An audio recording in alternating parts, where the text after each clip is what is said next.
Bonjour à toutes et à tous. Le Coran n'est pas un simple recueil de mots sacrés. C'est un livre d'une cohérence remarquable, d'une précision rigoureuse. Chaque mot y est soigneusement choisi. Chaque expression est porteuse de sens.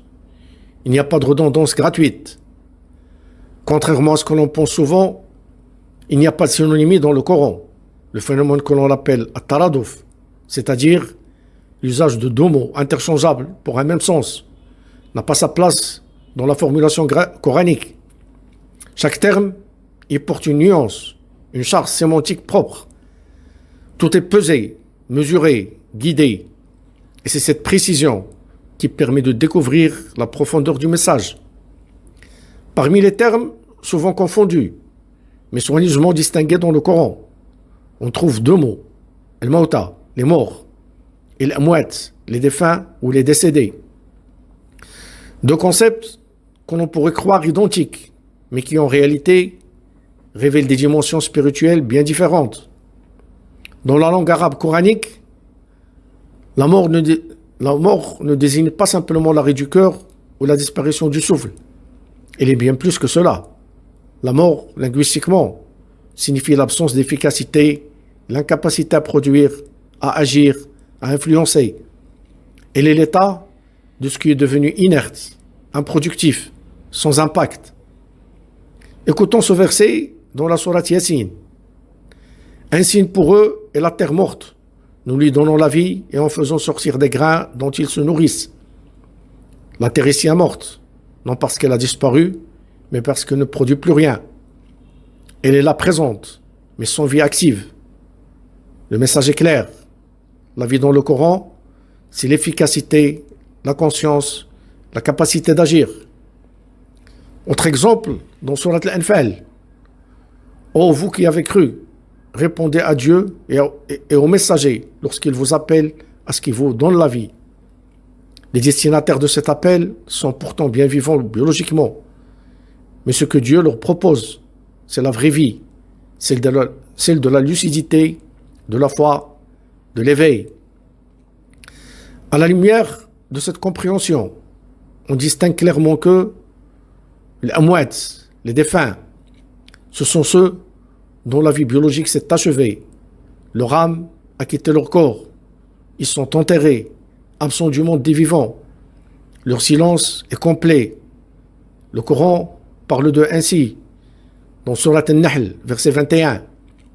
Ils sont décédés et non pas vivants. Ils ne savent pas quand ils seront ressuscités.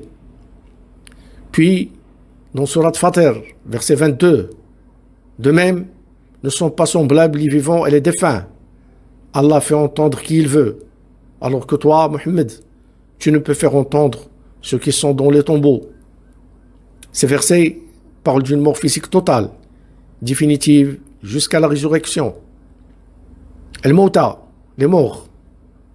Ceux-ci sont encore vivants, mais morts intérieurement.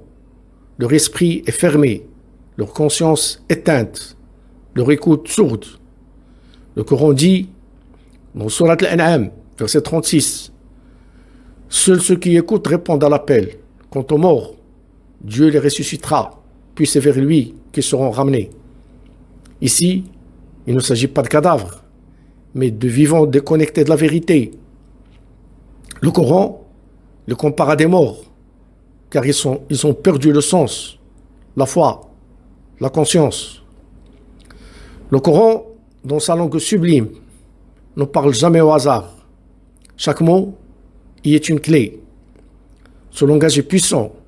Il révèle une réalité que beaucoup ignorent. La vraie vie, selon le Coran, n'est pas simplement biologique. C'est une vie consciente, nourrie par la guidance divine. Redécouvrir ces nuances, c'est redonner vie à notre lecture et peut-être à notre propre esprit. En comprenant la différence entre les termes, les morts, les mauta, et les défunts, ou les décédés, les amwat, nous serons en mesure de mieux saisir le sens de plusieurs versets que les anciens juristes ont interprétés comme des miracles ou des phénomènes surnaturels. Nous comprendrons ainsi ce que signifie le fait que Isa ait redonné vie aux morts, Ou encore la demande d'Ibrahim à son Seigneur de lui montrer comment il fait revivre les morts. Tout cela, je l'aborderai dans les prochains épisodes, Inch'Allah. Ceci dit, il faut comprendre une chose très importante. Dans le Coran, il existe des différences importantes entre les mots. À titre d'exemple, Al-Mawta, les morts, et Al-Amwat, les défunts ou les décédés. Mais cette différence est difficile à voir quand on lit le texte traduit. C'est parce que le langage arabe éloquent et explicite, le langage coranique, est très riche. Un seul mot peut avoir plusieurs sens selon le contexte. Quand on traduit en français ou en anglais ou autre langue, on perd souvent cette précision. C'est pourquoi certaines traductions donnent l'impression que le Coran parle de miracles extraordinaires, alors qu'il faut parfois comprendre ces passages d'une manière plus profonde, en se basant sur le sens exact des mots arabes. La précision et la profondeur du vocabulaire coranique exigent une approche contextuelle et rappellent qu'un mot arabe peut porter un sens que plusieurs mots dans d'autres langues ne suffiraient pas à rendre fidèlement.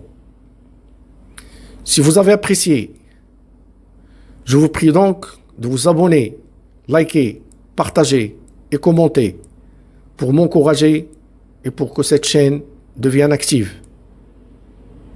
À bientôt, Inch'Allah.